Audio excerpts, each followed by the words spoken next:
আসসালামু আলাইকুম ওয়া রাহমাতুল্লাহ। আলহামদুলিল্লাহি রাব্বিল আলামিন والصلاة والسلام على رسوله الكريم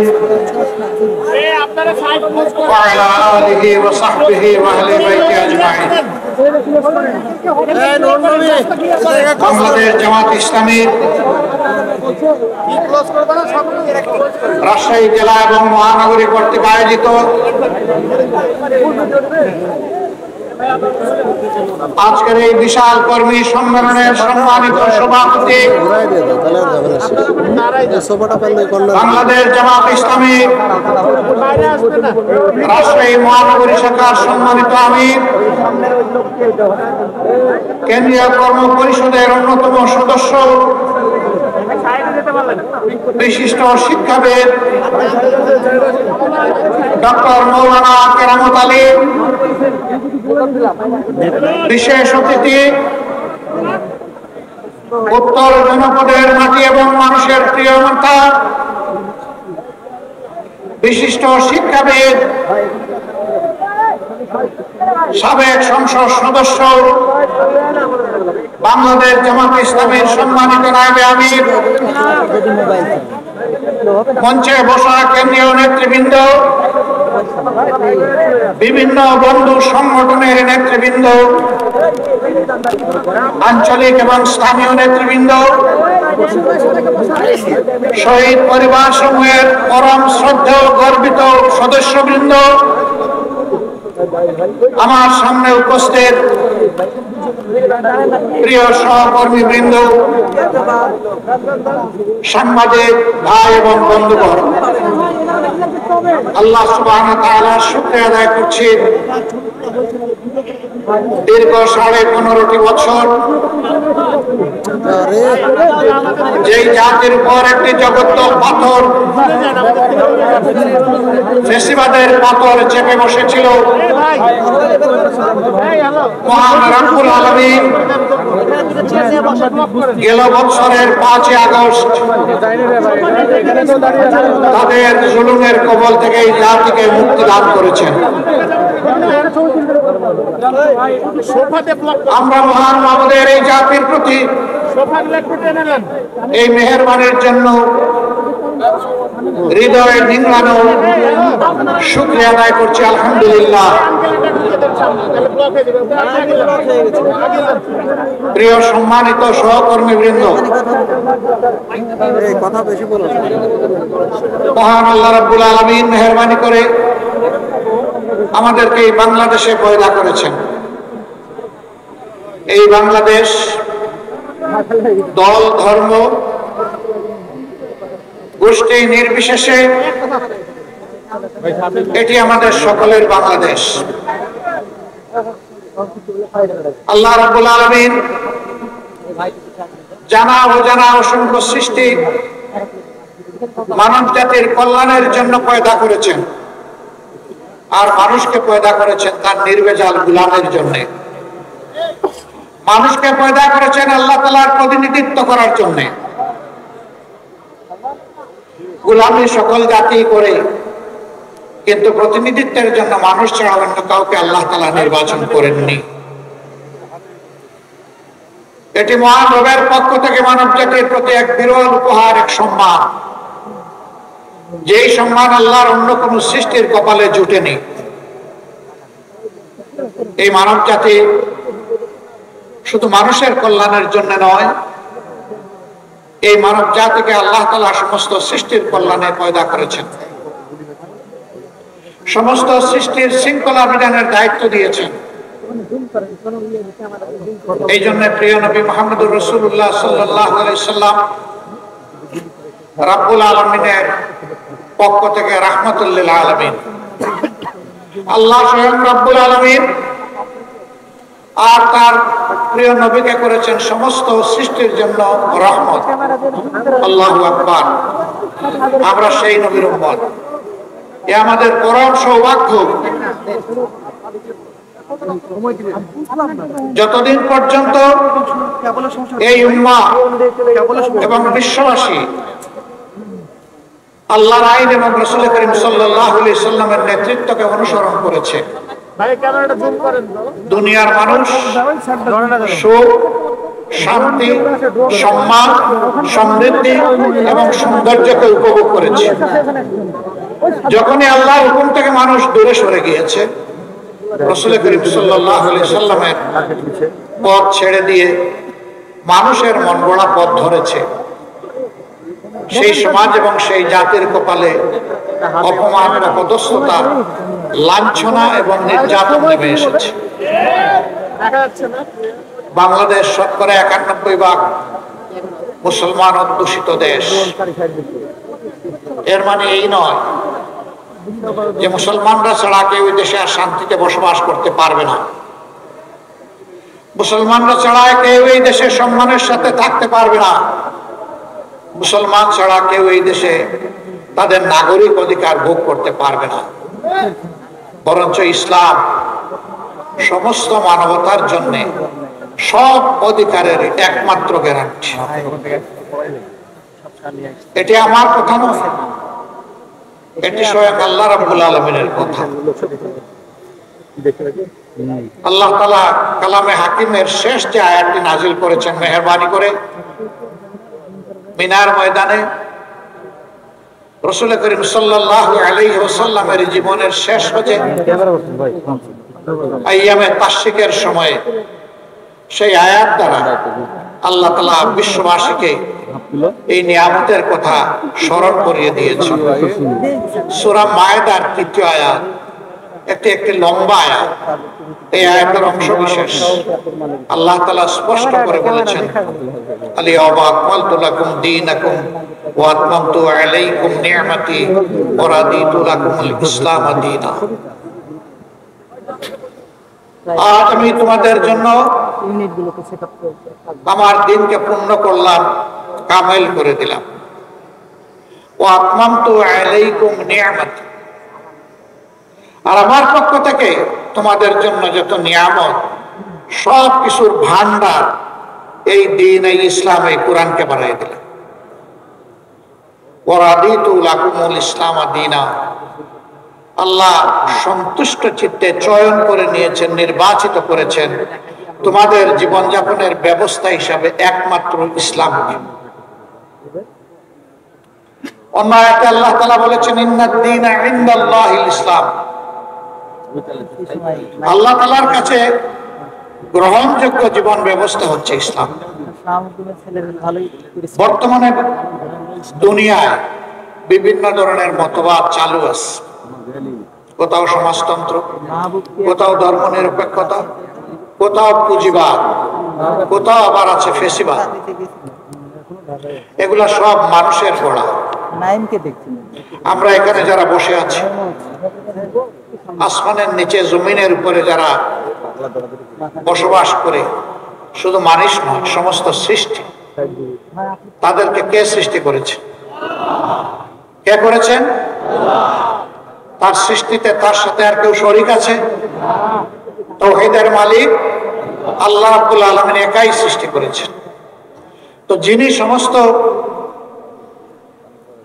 বিচিত্র প্রাণী এবং উদ্ভিদ জগৎ, জীবিত এবং মৃত সব কিছুকে সৃষ্টি করেছেন, তার চাইতে আমাদের প্রয়োজন কেউ কি বেশি জানে? নিশ্চয়ই জানে। যিনি মহব্বত করে পয়দা করেছেন, তার চাইতে আমাদের বড় শুভাকাঙ্ক্ষী কেউ হতে পারে? অবশ্যই পারে না। আল্লাহ তাআলা তার সকল জাত এবং সিফাতে সব কিছুর ঊর্ধ্বে একক, তার কোনো সমকক্ষ নেই। সূরা ইখলাসে বারবার আমরা সেই কথাটাই পড়ি। তার জাত এবং সিফাতের সাক্ষ্য দিই, এমনকি তার কোনো বংশধারও আলাদা নেই।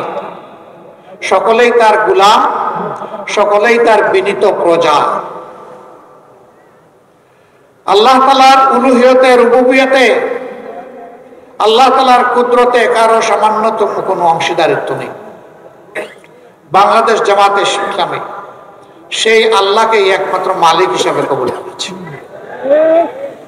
আমাদের অপরাধ, আমরা কেন বললাম যে সমস্ত ক্ষমতার মালিক একমাত্র আল্লাহ তাআলা, সার্বভৌমত্বের একমাত্র অধিকারী আল্লাহ, বিগত সরকার এই অপরাধে নির্বাচন কমিশন থেকে আমাদের নিবন্ধন কেড়ে নিয়েছে। তারা আল্লাহর সার্বভৌমত্ব মানে না। তারা মনে করেছিল নিজেই সার্বভৌম। সার্বভৌম মানে সর্বময় ক্ষমতার মালিক। তো এত ক্ষমতার মালিক তো দেশ ছেড়ে পালালেন কেন? সেই ক্ষমতার দাপটে কিয়ামত পর্যন্ত টিকে থাকার চেষ্টা করতেন। অতএব আপনাদের পলায়ন, আপনাদের পরাজয় এটা প্রমাণ করেছে সর্বময় ক্ষমতার মালিক একমাত্র আল্লাহ রাব্বুল আলামিন। এও আমার কথা নয়, এটাও আল্লাহ তাআলার কথা। ক্ষমতা দেওয়ারও মালিক আল্লাহ, নেওয়ারও মালিক আল্লাহ। ইজ্জত দেওয়ারও মালিক আল্লাহ, আবার ইজ্জত কেড়ে নেওয়ার মালিকও আল্লাহ। আল্লাহ তাআলার ভাষায় কুলিল্লাহুম্মা মালিকাল মুলকি তুতিল মুলকা মান তাশা ওয়া তানজিউল মুলকা মিম্মান তাশা ওয়া তুইজ্জু মান তাশা ওয়া তুযিল্লু মান তাশা বিয়াদিকাল খায়র ইন্নাকা আলা কুল্লি শাইইন কাদির। সমস্ত মুলকিয়ত বাদশাহীর মালিক কে? আল্লাহ। সেই মহান আল্লাহ বলছেন, দুনিয়ার বিভিন্ন অংশে, খণ্ডে, জায়গায় আমি ছোট ছোট এখতিয়ার দিয়ে থাকি, ছোট ছোট মুলকিয়ত দিয়ে থাকি, যেন মানুষ সেখানে মানুষের উপর ইনসাফ কায়েম করে। আল্লাহু ইয়া'মুরুকুম বিল আদলি ওয়াল ইহসান। আল্লাহ তোমাদেরকে নির্দেশ দিচ্ছেন তোমরা যেন ন্যায় বিচার প্রতিষ্ঠা করো, আর মানুষের প্রতি তোমরা যেন সম্মান দেখাও, ইহসান করো। এটা আল্লাহর হুকুম। যারা ন্যায় বিচারের উপরে থাকবে, মানুষকে সম্মান করবে, মানুষকে মানুষ হিসাবে গণ্য করবে, আল্লাহ তাদের ইজ্জত বাড়ায় দেবে। আর যারা সমাজে জুলুম এবং অবিচারের প্রচলন করবে, মানুষকে বেইজ্জত করবে, বিশেষ করে সম্মানিত মানুষকে অপমান করবে, আল্লাহ তাদের সম্মান এবং রাজত্ব দুটাই কেড়ে নেয়। আল্লাহ বলছেন, ক্ষমতা আমি দেই, ক্ষমতা আমি কেড়ে নেই, ইজ্জত আমি দেই, ইজ্জত আমি কেড়ে নেই, এবং সকল ব্যাপারে ইন্নাকা আলা কুল্লি শাইইন কাদির।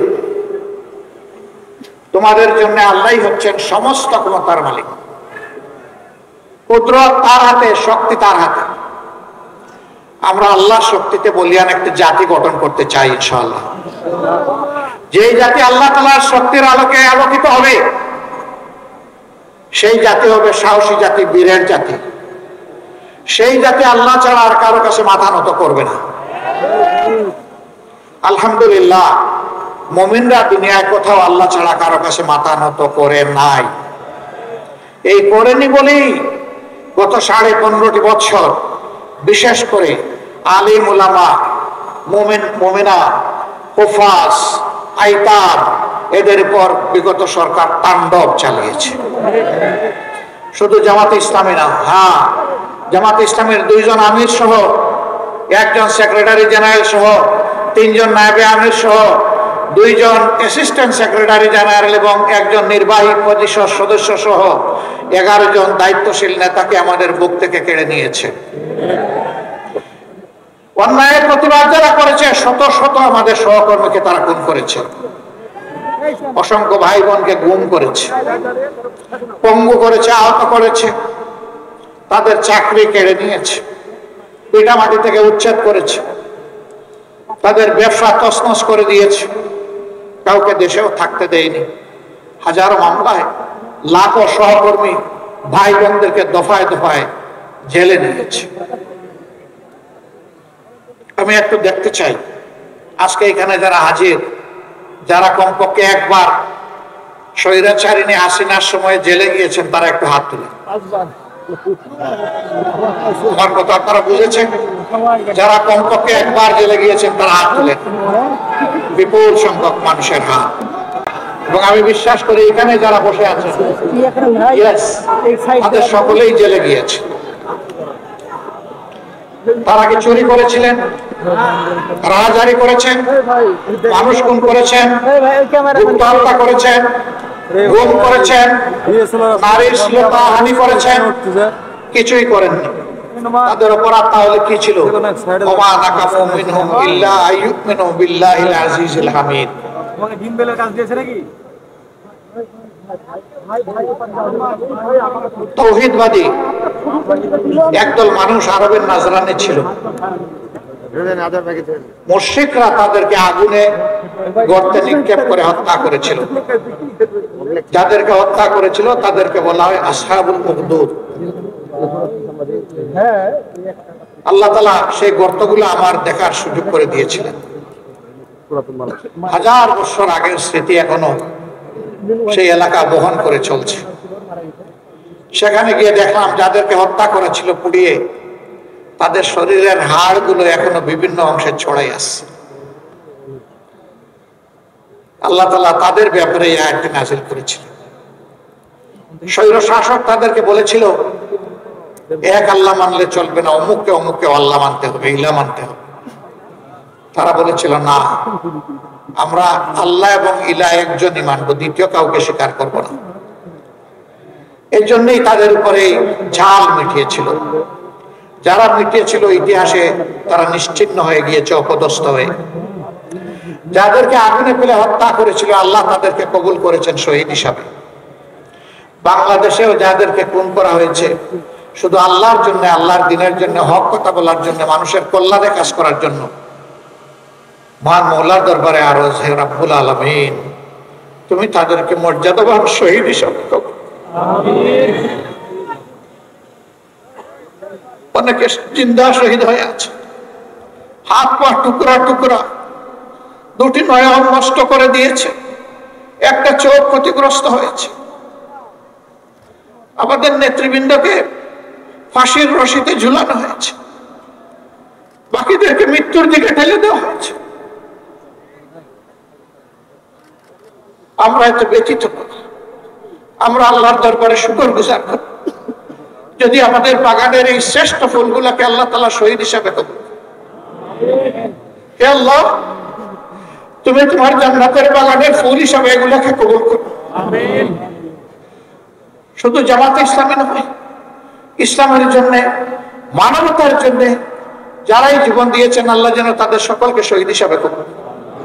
আর আহত হয়ে, পঙ্গু হয়ে, এই কষ্টের জীবন নিয়ে যারা বেঁচে আছেন, মহান রবের দরবারে আরজ করি রব্বুল আলামিন, তোমার কুদরতের প্রশান্তির হাতটা তাদের সিনার উপরে বুলাই দাও, তাদেরকে সবরে জামিল আতা করো।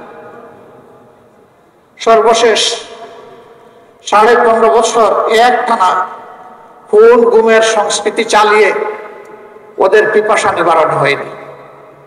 শেষ পর্যন্ত 24-এর 1 জুলাই থেকে 5ই আগস্ট এই সময়টা সারা বাংলাদেশে এরা মহাতাণ্ডব চালিয়েছে। কি বলেছিল আমাদের কলিজার টুকরা সন্তানেরা? কি এমন ছিল তাদের দাবি? তারা তো কারো গদি নিয়ে কান দেয়নি, তারা তাদের একটা ন্যায্য ছোট্ট দাবি দিয়ে রাস্তায় নেমেছিল। তারা বলেছিল কোটা রাখেন, কিন্তু সেইটাকে যুক্তিসঙ্গত করে সংস্কার করেন। সহ্য করল না, তাদের বিরুদ্ধে গুন্ডা বাহিনী মুগর বাহিনীকে লেলিয়ে দিল। এই মুগর বাহিনী বিশ্ববিদ্যালয়গুলোতে ঢুকে ছেলেদেরকে তো পিটালোই, আমাদের কলেজের টুকরা মেয়েগুলোকেও পিটালো।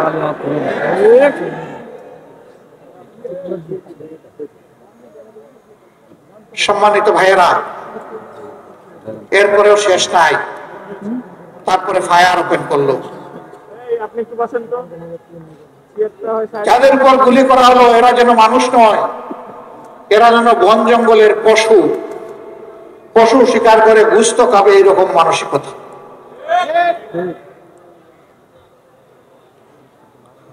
কতজন আদম সন্তানকে দুনিয়া থেকে বিদায় করা হয়েছে, সঠিক সাপ দুনিয়া কেউ দিতে পারবে না। আমরা যেখানেই একজন শহীদের খবর পেয়েছি, চেষ্টা করেছি তাদের প্রিয় পরিবারের কাছে ছুটে যেতে, সান্ত্বনা দিতে, দুঃখের অংশীদার হতে, তাদের কাছ থেকে দোয়া চাইতে। কারণ তারা পরম সৌভাগ্যবান, জাতিকে মুক্তির সংগ্রামে তার সন্তান, তার ছেলে, তার ভাই, তার স্বামী, তার পিতা নেতৃত্ব দিয়ে দুনিয়া থেকে বিদায় নিয়েছেন। তারা আমাদের কাছে জাতীয় সম্পদ, পরম সম্মানের পাত্র। কিন্তু আমরা সবার কাছে যেতে পারিনি, কারণ সবার খোঁজ আমরা পাইনি। আপনারা দেখেছেন আন্দোলনের শেষ দিনগুলোতে ইন্টারনেট বন্ধ করে দিয়ে সব কিছু অন্ধকারে রেখে অনেক লাশ গুম করা হয়েছে। স্তূপে স্তূপে লাশ ট্রাকের পর ছুড়ে মারা হয়েছে, তারপরে পেট্রোল ছিটিয়ে আগুন দিয়ে লাশগুলাকে ছাই বানায় ফেলা হয়েছে। এখনো বহু জায়গায় যাই, কাঁদো কাঁদো চোখ নিয়ে, চোখের ফুটা ফুটা পানি নিয়ে ওনাকে হাজির হয়ে বলে, বাবা আমার সন্তানটার কোনো খবর পেলাম, অন্তত তার খবরের খবরটা পেলে মনে একটু সান্ত্বনা পেতাম যে আমার সন্তানটা অমুক জায়গায় ঘুমিয়ে আছে। আপনারা কি কোনো খবর জানেন? বলুন এই মানুষগুলোকে কি সান্ত্বনা আমরা দিতে পারি? আমাদের কাছে সান্ত্বনা দেওয়ার মতো কোনো ভাষা থাকে না, আমরা সব ভাষা হারিয়ে ফেলি। তাদের সাথে আমাদের চোখ থেকে তখন পানি ঝরে। আপনাদের এই শহরেরই গুড়িপাড়ার একটা ছেলে, ওর নাম মিনারুল, গরিব পরিবারের সন্তান, বয়স কত হবে, 20-22। নারায়ণগঞ্জের একটা গার্মেন্টসে চাকরি করত। তার দুটো ভাই কষ্ট করে রিক্সা চালিয়ে সংসার চালান। এই ছেলেটা আন্দোলনের সময় বাড়িতে এসেছে। সে রাস্তায় নেমেছিল আন্দোলনকারী মানুষগুলোকে একটু পানি পান করাবে। কঠিন গরমের সময় একদিকে আগুন করা বুলেট আসতেছে, আরেকদিকে সূর্যের তাপ। হাতে কলসি নিয়ে, গ্লাস নিয়ে গিয়েছিল মানুষকে পানি খাওয়া। যখন কলসির পানি শেষ হয়ে গেল, কলসি ফেলে দিয়ে সেও আন্দোলনে শরিক হয়ে জালিমের বুলেট এসে তাকে এফুড় উফুড় করে দুনিয়াতে নিয়ে গেল। রাজশাহীতে এসেছিলাম তার পরিবারকে দেখতে। সেখানে গেলাম, তার মা, তার ভাইয়েরা এবং শহীদের স্ত্রী, তারা অত্যন্ত গুছিয়ে শালীনভাবেই আমাদের সামনে আসলেন। একে একে সবাইকে জিজ্ঞেস করলাম, কেউ কথা বলতে পারছে না, শুধুই কাঁদে। এই যুবতী মেয়েটাকে যখন জিজ্ঞেস করলাম, মা রে তুমি কেমন আছো, মেয়েটি জবাব দিলে, আলহামদুলিল্লাহ ভালো আছে। কিন্তু এই কিন্তু বলে কথা তার বন্ধ হয়ে গেল, আর কিছু বলতে পারে না। বেশ কিছুক্ষণ পরে আবার জবান ফুটিয়ে কেঁদে কেঁদে বলল, আমি তো 6 মাসের অন্তঃসত্ত্বা, আমার গর্ভের সন্তানের কি হবে? ও যখন দুনিয়া আসবে, মুখে যখন কথা ফুটবে, তখন বাবা ডাকবে কারে? সম্মানিত ভাইরা, এই মেয়েটাকে কি সান্ত্বনা দেওয়া যায় বলুন? তার প্রথম প্রশ্নের জবাব এইভাবে দেওয়ার চেষ্টা করেছি, মা এখন থেকে তুমি এবং তোমার এই পরিবারের লোকগুলো আমাদের পরিবারের সদস্য। তোমার গর্ভের সন্তান দুনিয়াতে আসুক সুস্থ হালতে, আল্লাহ তোমাকে নেক আওলাদ দান করুন, দোয়া করি। এরপরে এই সন্তানকে আল্লাহ তাইয়্যিব হায়াত দিন, সেটাও দোয়া করি।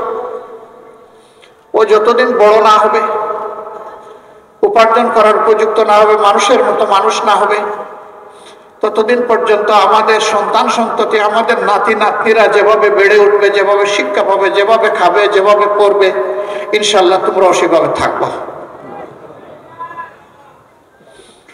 আমাদের কোনো শক্তি নাই, আমরা আল্লাহ তাআলার উপর মুতাওয়াক্কিল হয়ে এই দায়িত্ব নিয়েছিলাম। আলহামদুলিল্লাহ, এই মেয়েটির গর্ভ থেকে আল্লাহ তাআলা তাকে একটা সন্তান দুনিয়ায় দান করেছে। দোয়া করে আল্লাহ তাআলা তাকে তাইয়্যিব হায়াত দান করে, বাপের মতো সেই দিনের মুজাহিদ হোক। এর জন্মের সম্ভবত 2-2.5 মাস হয়ে গেছে। 4 মাস হয়ে গেছে, আমি এসে দেখতে পারিনি, আজকে যাবো ইনশাল্লাহ। এটা আমাদের নৈতিক দায়িত্ব। এদের প্রতি এটা কোনো দয়া নয়, অনুকম্পা নয়। যারা রক্ত দিয়ে আজকের এই পরিবেশ আমাদেরকে দিয়ে গিয়েছে, তাদের কাছে আমরা এবং সারা জাতি ঋণী এবং কৃতজ্ঞ। এই ঋণের দায় আমাদেরকে আজীবন পরিশোধ করতে হবে শ্রদ্ধার সাথে। এরকম যত শহীদ বাংলাদেশে আছে, আমরা তাদের প্রতি কৃতজ্ঞ, আমরা তাদের কাছে ঋণী। সাংবাদিক বন্ধুরা আমাদেরকে প্রশ্ন করেছেন, আপনাদের দলের কতজন শহীদ হয়েছে? আমি বলেছি, যারা শহীদ হয়েছে আমরা তাদের দলের মানুষ, এবং যারা শহীদ হয়েছে তারা সবাই আমাদের দলের মানুষ। আমরা জামাতে ইসলামী হিসাবে আমাদের দল নয়, আমরা মানব জাতি হিসাবে আমাদের দল এবং মানবতাবাদী হিসাবে আমাদের দল। তাদেরকে কোনো দলীয় পরিচয়ে আমরা সংকীর্ণ পরিসরে নামাতে চাই না। তারা আমাদের জাতীয় সম্পদ, জাতীয় বীর। তাদেরকে মাথার উপরে শ্রদ্ধায় আমরা তুলে রাখতে চাই। তারা তো গেলেন, আত্মীয় স্বজন একটা সান্ত্বনা পেলেন, কিন্তু যারা পঙ্গু হয়ে বেঁচে আছে, সাভারের, মিরপুরের সিআরপিতে যারা আছে, বিভিন্ন হাসপাতালে যারা আছে, মেরুদণ্ড গুলিবিদ্ধ হয়ে, যাদের কারো 2টি পা, কারো 4টি পা অবশ্যই বিছনা থেকে উঠতে পারে না, বসতে পারে না, নিজের হাতে অনেকে তুলে খাবারটা খেতে পারে না। আল্লাহ তাআলা, ও প্রভু, তুমি এই জিন্দা শহীদ গুলাকে কবুল করো, এদের জন্য উপকারী বন্ধু তুমি নিয়োগ করে দাও। বাকি জীবন কোনো না কোনো মানুষের উপর তাদের নির্ভর করতে হবে। মানুষের অন্তরে তাদের প্রতি শ্রদ্ধা এবং ভালোবাসা আল্লাহ তুমি পয়দা করে দাও।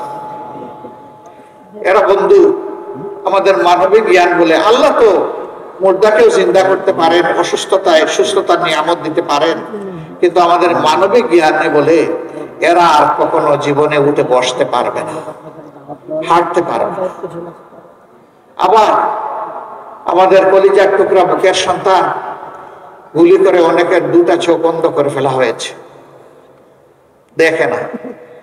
আল্লাহ চোখ দিয়েছিলেন তার সৃষ্টির সৌন্দর্য দেখা এবং তার শুকরিয়া আদায় করার জন্য, কিন্তু জালিমরা তাদের 2টি চোখ কেড়ে দিয়েছে। এরাও আজীবনের জন্য জীবন্ত লাশ হয়ে গেল, জীবন্ত শহীদ হয়ে গেল। আল্লাহ এদেরও সঙ্গী হোক। আমি হাসপাতালে 8 তারিখেই আগস্ট মাসের ঢাকার বিভিন্ন হাসপাতালে আহত বন্ধুদেরকে দেখতে গিয়েছিলাম। তাদের বেডের পাশে বসে জিজ্ঞেস করেছি, কেমন আছো তুমি? বলে যে আলহামদুলিল্লাহ ভালো আছে। দরাজ গলায় বলে, আলহামদুলিল্লাহ ভালো আছে। তোমার 1 হাত নেই, 1 পা নেই, কারো 2 পা নেই, তুমি ভালো আছো? বলে যে হ্যাঁ আলহামদুলিল্লাহ ভালো আছি। এত কষ্ট নিয়ে ভালো আছো কিভাবে? বলে যে কারণে রাস্তায় নেমেছিলাম আমাদের উদ্দেশ্য সফল হয়েছে। কি কারণে রাস্তায় নেমেছিলে? আমরা স্বাধীনতার জন্য লড়াই করতে নেমেছিলাম, আমরা স্বাধীন হয়েছি। আল্লাহু আকবার। তার হাত নাই, পা নাই, চলে গেছে, চোখ নাই, চলে গেছে, সেদিকে খেয়াল নাই, বলছে যে জাতি স্বাধীন হয়েছে। একটা গোষ্ঠীর, একটা দলের জোর করে চাপানো গোলামি থেকে এই জাতি মুক্তি পেয়েছে। সম্মানিত ভাইয়েরা, বলেছিলাম হে বুকের সোনা, তোমার তো একটা হাত চলে গেল, পা চলে গেল, তুমি তো আর স্বাভাবিক জীবনে আসতে পারবে না। জাতির প্রয়োজনে আগামীতে যদি এমনটি লড়াইয়ের প্রয়োজন হয়, তখন তো আর তোমার পক্ষে কিছু করা সম্ভব হবে না। চিৎকার দিয়ে বলে অবশ্যই হবে। যদি আল্লাহ আমাদেরকে হায়াত দেন অবশ্যই হবে। হাত একটা জাতির জন্য গিয়েছে, প্রয়োজনে আরেকটা হাতও দেবো ইনশাআল্লাহ। যে জাতির বীরেরা, সন্তানেরা এইরকম জাতির জন্য, জাতির স্বাধীনতার জন্য, মানবতার জন্য বীরের মতো গর্জন করতে পারে, ইনশাআল্লাহ এই জাতির পর আর কোনো ষড়যন্ত্র বাস্তবায়ন হবে না। প্রিয় ভাইরা, 10 মাসের সন্তান কোলে মা নেমে এসেছিলেন রাস্তায়। ঢাকার রাস্তায় সাংবাদিক বন্ধু প্রশ্ন করেছে, আপনি কি কাজ করেছেন? এই অবুজ শিশুকে তুলে নিয়ে আপনি রাস্তায় এসেছেন, মুহুর্মুহু গুলি চলতেছে, একের পর এক শহীদ হয়ে যাচ্ছে, পঙ্গু হয়ে যাচ্ছে, রক্তের বন্যায় রাজপথ ভেসে যাচ্ছে। আপনি কেন এই অবুজ শিশুকে নিয়ে রাস্তায় নেমে আসলেন? আমার এই মা জবাব দিয়েছিলেন, শিশু এই কুলে যেটা দেখছেন এইটাই আমার একমাত্র শিশু নয়। আজকে বাংলাদেশের রাস্তায় 56,000 বর্গ মাইলে যতগুলা যুবক যুবতী নেমে এসেছে সবগুলা আমার শিশু, আমার সন্তান। আমি এই সন্তানদের সাথে সংহতি, একাত্মতা প্রকাশ করার জন্য রাস্তায় এসেছি। আল্লাহু আকবার। 7-8 বছরের একটা ছেলে হাতের মধ্যে ইটের টুকরা নিয়ে পুলিশের দিকে তেড়ে যাচ্ছে। যুবকরা তাকে থামানোর চেষ্টা করছে। এই তুমি কি করছো? কি করছি? তুমি ছোট্ট মানুষ, এই গুলির সামনে তুমি এইভাবে আসছো কেন? যে আন্দোলন করতে আসছে। কেন আন্দোলন করবো? ওরা আমার ভাইকে খুন করেছে, আমি প্রতিশোধ নেব। কে তোমার ভাই? বলে যে আমার ভাই আবু সাইদ। তোমার বাড়ি রংপুর? না, আমার বাড়ি ঢাকায়। তো আবু সাইদ তোমার ভাই হয় কিভাবে? বলেছে জাতির মুক্তির জন্য লড়াই করেছে এবং জীবন দিয়েছে, সেই তো আমার ভাই। এই ছোট্ট শিশুটির মগজের মধ্যে, তার কণ্ঠের মধ্যে এই কথা কে দান করলেন? আল্লাহ রাব্বুল আলামিন। যুবকরা বলতেছে তুমি যাও, আমরা তোমার পক্ষে লড়াই করব। ঝাঁকুনি দিয়ে বলতেছে ছাড়েন মিয়া, আপনার আন্দোলন আপনি করেন, আমার আন্দোলন আমাকে করতে দেন। এরপরে ওরা কৌতূহল বশত জিজ্ঞেস করেছে তোমার মা বাবা আছেন? আছে। ওই গুলির মুখে তুমি যদি শহীদ হয়ে যাও তাহলে তোমার মা বাবা কাটবে না?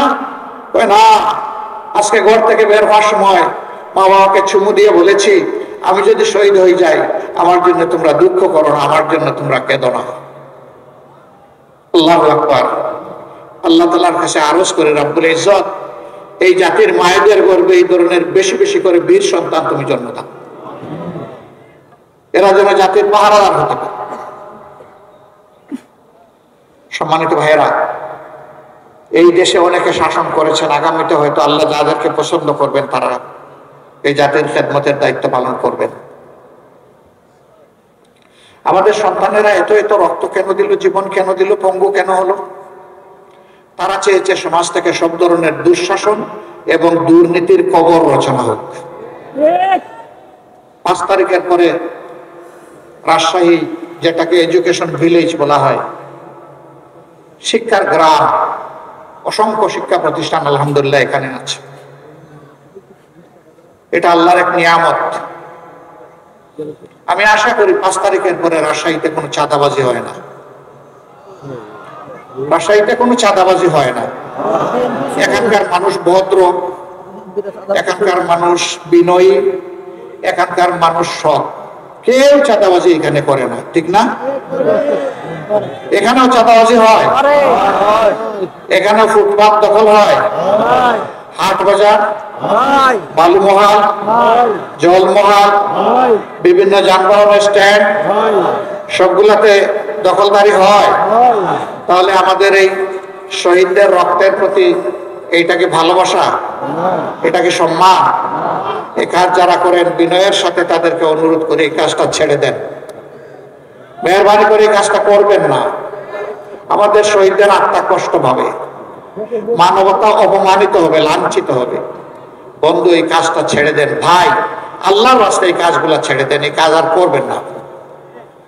অফিস আদালতে যারা ঘুষ বাণিজ্য করেন, আবার মামলা বাণিজ্য অনেকে করেন, তাদের প্রতি আমাদের আন্তরিক অনুরোধ, ভাই কাজগুলা করিয়েন না।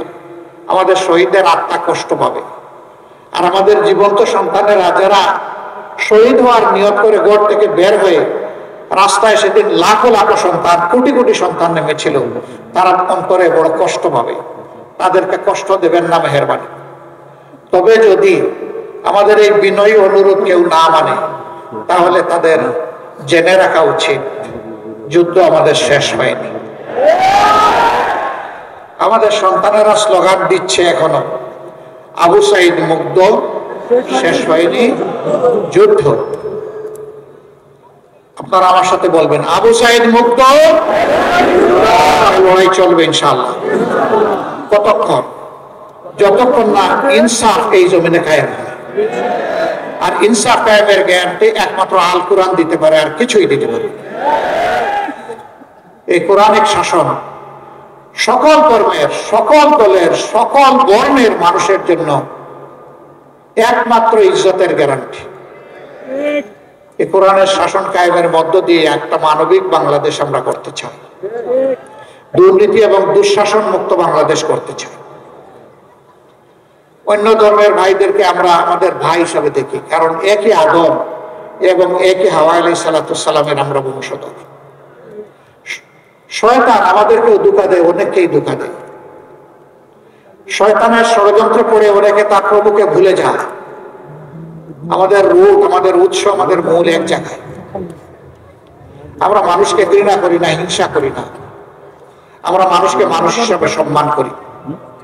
মানুষের দুঃখে কষ্টে চেষ্টা করি সাড়া দেওয়ার, এটাও চেষ্টা করি সবার আগে সাড়া দেওয়ার। কেন? কারণ আল্লাহর হাবিব বলেছেন, খায়রুন নাস ইয়ানফাউন নাস, মানুষের মধ্যে তারাই উত্তম যারা মানুষের কল্যাণে সবসময় ব্যস্ত থাকে। আল্লাহ যেন এই তৌফিক আজীবন কিয়ামত পর্যন্ত আমাদেরকে দান। সম্মানিত ভাইয়েরা, সেই সামনের সেই কল্যাণ রাষ্ট্র, বৈষম্যহীন, দুর্নীতিমুক্ত, চাঁদাবাজ মুক্ত, ঘুষ মুক্ত একটি ন্যায় ইনসাফের বাংলাদেশ গড়েই আমরা মানবিক বাংলাদেশ করতে চাই। এই বাংলাদেশ আপনারা চান, আমার সহকর্মীরা চান, তাহলে আমাদের লড়াই চালিয়ে যেতে হবে। ত্যাগ অনেক করেছি, ইনশাআল্লাহ আল্লাহ তৌফিক দিলে জাতির জন্য আরো ত্যাগ স্বীকার করব। আমরা এক মুহূর্তের জন্য বিশ্রাম নেব না। বিশ্রাম নেওয়ার কোনো সময় আমাদের নাই। এই জীবন খুব ছোট, কাজ অনেক বড়। সেই কাজগুলো যেন সমাধা করতে পারি, আল্লাহ যেন তৌফিক দান করেন। আল্লাহ তাআলা বাংলাদেশ থেকে সকল প্রকার অন্যায়, অবিচার, দুর্নীতি, দুঃশাসনের বিলোপ সাধন করে তার কোরআনী আইন এই দেশে আমাদেরকে দান করুন। আর সেই আইনের এক একজন কর্মী হিসাবে আল্লাহ তাআলা আমাদেরকে তৌফিক দিন এবং কবুল করুন। আপনারা যারা এসেছেন আমাদের কথা শুনতে, নিশ্চয়ই ভালোবাসা নিয়ে এসেছেন। এই ভালোবাসা কার জন্য? আবার বলুন, কার জন্য এই ভালোবাসা? একমাত্র আল্লাহ তাআলার জন্য। আল্লাহ তাআলার দরবারে আরজ, হে প্রভু, আমাদের এই ভালোবাসাকে কবুল করো, আর এই ভালোবাসাকে তুমি জান্নাত পর্যন্ত পৌঁছে দিও। সবাইকে ধন্যবাদ। আসসালামু আলাইকুম ওয়া রাহমাতুল্লাহ। আল্লাহ হাফেজ। বাংলাদেশ জিন্দাবাদ।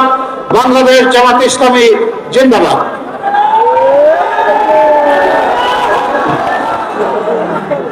আমি একটু সুযোগ নেব, সম্মানিত শহীদ পরিবারের সদস্যরা এখানে বসে আছেন, আপনারা মেহরবানি করে এই জায়গাটা ছেড়ে দেবেন এবং শহীদ পরিবারের কাছে আমাকে যাওয়ার জন্য সুযোগ করে দেবেন।